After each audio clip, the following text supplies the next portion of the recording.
Hi everyone. ഇന്ന് നമുക്ക് coding ഗൈഡ്ലൈൻസിൻ്റെ കുറച്ചുകൂടി ക്വസ്റ്റ്യൻസ് നോക്കാം.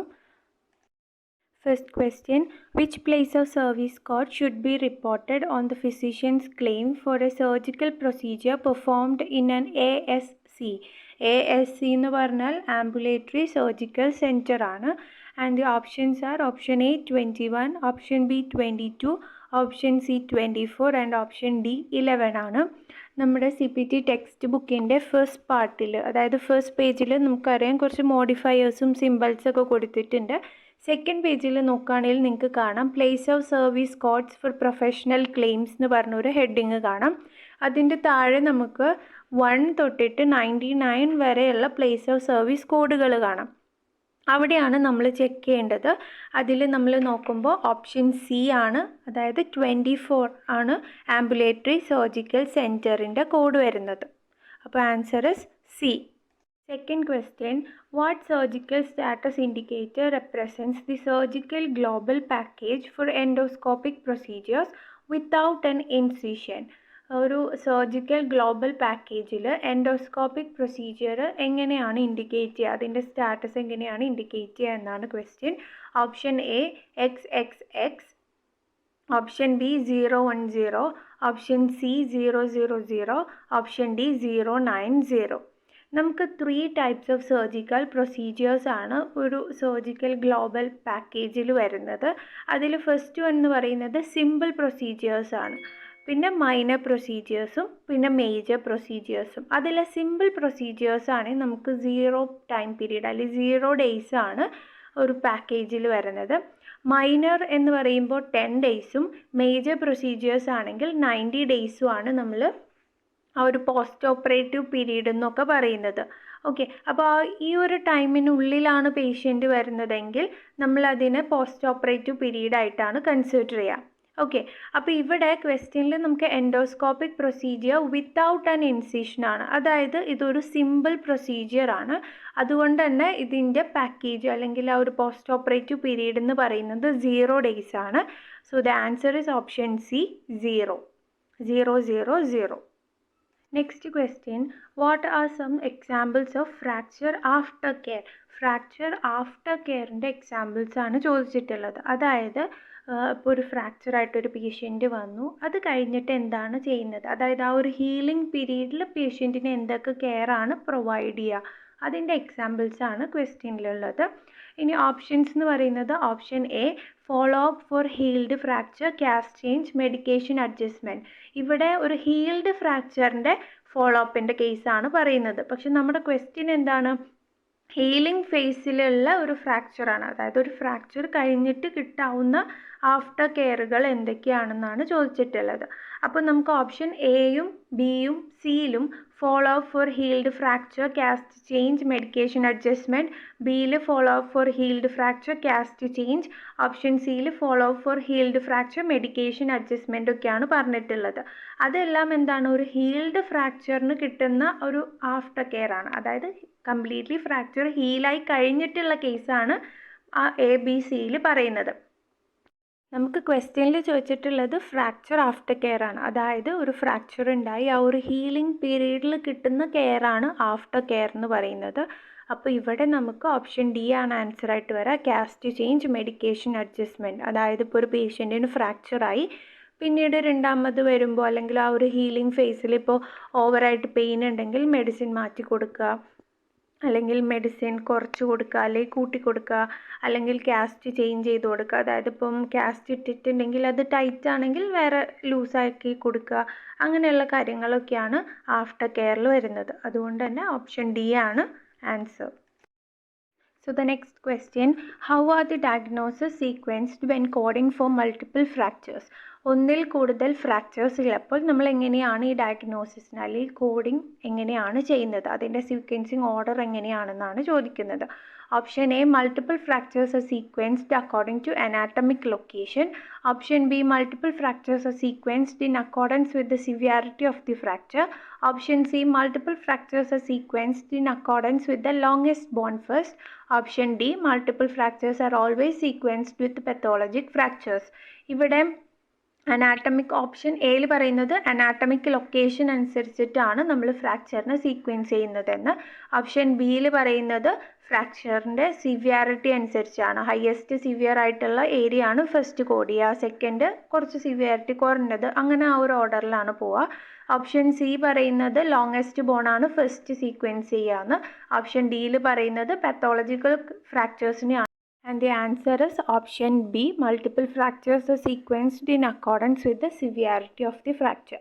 ഫ്രാക്ചറിൻ്റെ സിവിയാരിറ്റി അനുസരിച്ചിട്ടാണ് നമ്മൾ സീക്വൻസ് ചെയ്യുന്നത്. ഇപ്പോൾ 2 ഏരിയ, ഇപ്പോൾ നമ്മുടെ സ്കൾ ഏരിയയിലും നമ്മുടെ ലെഗിലും ഓരോ ഫ്രാക്ചേഴ്സ് ഉണ്ട്. അതിൽ സ്കളാണ് സിവിയർ എങ്കിൽ നമ്മൾ ഫസ്റ്റ് സ്കളിൻ്റെ കോഡ് ചെയ്യുക, സെക്കൻഡ് വൺ ആണ് നമ്മൾ ലെഗ് കോഡ് ചെയ്യുള്ളൂ.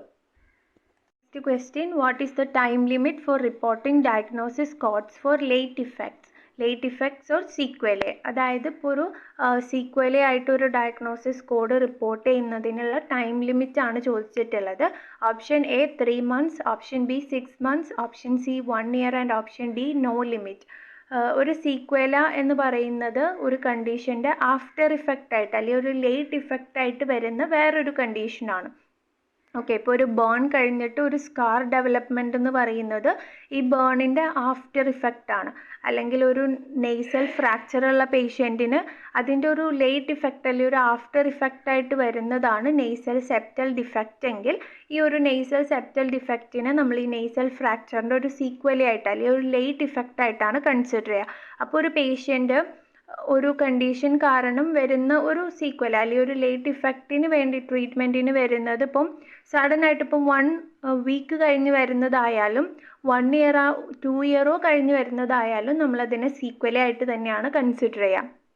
ഓക്കെ, അപ്പോൾ ഇവിടെ അതൊരു ടൈം ലിമിറ്റ് ഇല്ലാത്ത കേസാണ്. ഓപ്ഷൻ ഡി ആണ് ആൻസർ. നോ ലിമിറ്റ് ആണ്, നോ ടൈം ലിമിറ്റ് ആണ്. നമ്മളതിപ്പോൾ സഡൻ ആയിട്ട് വരുന്ന ഒരു ആഫ്റ്റർ ഇഫക്റ്റിന് കെയർ വരുന്നതായാലും ഒരു 2 years 3 years ഗ്യാപ്പ് കഴിഞ്ഞിട്ട് വരുന്നതായാലും നമ്മളൊരു കണ്ടീഷൻ്റെ ഒരു ലേറ്റ് ഇഫക്റ്റ് ആയിട്ട് ഡെവലപ്പായ ഒരു കണ്ടീഷൻ ആണെങ്കിൽ നമ്മളതിനെ സീക്വലി ആയിട്ടാണ് കൺസിഡർ ചെയ്യുക. അതിനൊരു ടൈം ലിമിറ്റും ഇല്ല. Next question, when using the CPT index to locate procedures, which of the following are considered primary classes for main entry? CPT ഇൻഡെക്സിൽ നിന്ന് ഒരു പ്രൊസീജിയറിനെ ലൊക്കേറ്റ് ചെയ്യുന്ന ടൈമിൽ നമ്മൾ എന്തൊക്കെയാണ് പ്രൈമറി ആയിട്ട് കൺസിഡർ ചെയ്യുക എന്നാണ് question. Option A procedures or service, organ or other anatomic site, condition, synonyms, eponyms and abbreviations. Option B abbreviation, signs and symptoms, anatomic site and code assignment. Option C conventions, code ranges, modifying terms. Option D procedures or services, modifiers, clinical examples and definitions. നമ്മളൊരു CPT ഇൻഡെക്സിൽ നിന്ന് ഒരു പ്രൊസീജിയറിൻ്റെ code locate ചെയ്യുമ്പോൾ നമ്മൾ നോക്കുക പ്രൊസീജിയറോ സർവീസോ നോക്കും, അല്ലെങ്കിൽ അതിൻ്റെ organ ഏതാ അല്ലെങ്കിൽ അനാട്ടമിക് സൈറ്റ് ഏതാ നോക്കും, പിന്നെ കണ്ടീഷൻ നോക്കും, പിന്നെ അതിൻ്റെ സിനോണിംസ് സെയിം മീനിങ് വരുന്ന ടേംസ് അല്ലെങ്കിൽ അതിന് സിമിലർ ആയിട്ട് വരുന്ന വേർഡ്സ് ഒക്കെ നോക്കും, പിന്നെ അതിൻ്റെ അബ്രിവിയേഷൻസ് ഒക്കെയാണ് നോക്കുക. ഓക്കെ, അപ്പോൾ the answer is option A procedure or services, organ or other anatomic site, condition, synonyms, eponyms and abbreviations. Next question, the term intra-service time has been measured in studies and is predictive of the work associated to evaluation and management services. Intra-service time are defined as face-to-face time for office and other outpatient visits and as unit of flow time for hospital and other inpatient visits. What is included in the intra-service time for an office and other outpatient visits? എന്താണ് intra service time, അതിൽ എന്തൊക്കെയാണ് included ആയിട്ട് വരുന്നത് എന്നാണ് നമുക്ക് question വന്നിട്ടുള്ളത്. Option A time in which the physician obtains a history, performs an examination, provides patient counselling. Option B time in which the physician establishes or reviews the patient's chart and communicate with other professionals regarding the patient's family. Option C post-operative discussions, working with physical therapy departments and counseling. Option D counseling or coordinating care that dominates more than 50% of the time with the patient. ഇവിടെ എന്താണ് ഒരു intra service ടൈമിൽ included ആയിട്ടുള്ളതെന്ന് വെച്ചാൽ physician ഒരു history എടുക്കുക, ഒരു പേഷ്യൻറ്റിൻ്റെ എക്സാമിനേഷനൊക്കെ perform ചെയ്യുക, അതുപോലെ തന്നെ കൗൺസിലിംഗ് കൊടുക്കുന്ന ആ ഒരു ടൈമിനെയാണ് നമ്മൾ intra-service time എന്ന് പറയുന്നത്. അപ്പോൾ the answer is option A, time in which the physician obtains a history, performs an examination and provides patient counseling. So the next question, which statement is true regarding the use instruction for use of CPT code book? CPT code bookന്റെ instructions use ചെയ്യുന്നതിന് regard ചെയ്തിട്ടുള്ള correct ആയിട്ടുള്ള statement ഏതാണ്? Option A, an unlisted code when a procedure is modified. Option B, parenthetical instructions define each code listed in the code book. Option C, select the name of the procedure or service that most accurately approximates the procedure or service performed. Option D, select the name of the procedure or service that accurately identifies the service performed. And the answer is option D, select the name of the procedure or service that accurately identifies the service performed. നമ്മൾ എപ്പോഴും എന്തൊരു സർവീസാണ് perform ചെയ്തിട്ടുള്ളത് അതിനോട് ഏറ്റവും accurate ആയിട്ട് നിൽക്കുന്ന name നോക്കിയിട്ടാണ് നമ്മൾ സെലക്ട് ചെയ്യേണ്ടത്. അതായത് ഇപ്പം ചില ടൈമിൽ ലാപ്രോസ്കോപ്പിക്കലി ഒരു പ്രൊസീജിയർ പെർഫോം ചെയ്തിട്ടുണ്ടാവും, അല്ലാതെ നോർമൽ എക്സിഷൻ വഴിയും പെർഫോം ചെയ്തിട്ടുണ്ടാവും. ഓക്കെ, ഇപ്പം ലാപ്രോസ്കോപ്പിക്കലി എക്സിഷൻ ചെയ്തിട്ടുണ്ടാവും, നോർമലി ഒരു എക്സിഷൻ ചെയ്തിട്ടുണ്ടെങ്കിൽ നമ്മുടെ ക്വസ്റ്റ്യനിൽ എന്താണ് പറഞ്ഞിട്ടുള്ളതെന്ന് നോക്കാം. അപ്പോൾ ലാപ്രോസ്കോപ്പിക്കലി എന്ന് എടുത്ത് പറയാം, അല്ലെങ്കിൽ ഒരു സ്കോപ്പ് യൂസ് ചെയ്തിട്ടുണ്ടെന്ന് പറയുകയാണെങ്കിൽ നമ്മൾ കറക്റ്റായിട്ട് ആ ഒരു വേർഡ് നോക്കി ലാപ്രോസ്കോപ്പിയുടെ അണ്ടറിൽ വരുന്നത് തന്നെ കോഡായിട്ട് എടുക്കുക. ഓക്കെ, അല്ലാതെ നോർമൽ എക്സിഷൻ്റെ അവിടെ പോയിട്ട് കോഡ് എടുക്കാൻ പാടില്ല. അതാണ് അപ്പോൾ നമ്മൾ ഏറ്റവും ആക്യുറേറ്റ് ആയിട്ടുള്ള സർവീസാണ് നമ്മൾ ഐഡൻറ്റിഫൈ ചെയ്തിട്ട് കോഡ് ചെയ്യേണ്ടത്. Okay, the answer is option D.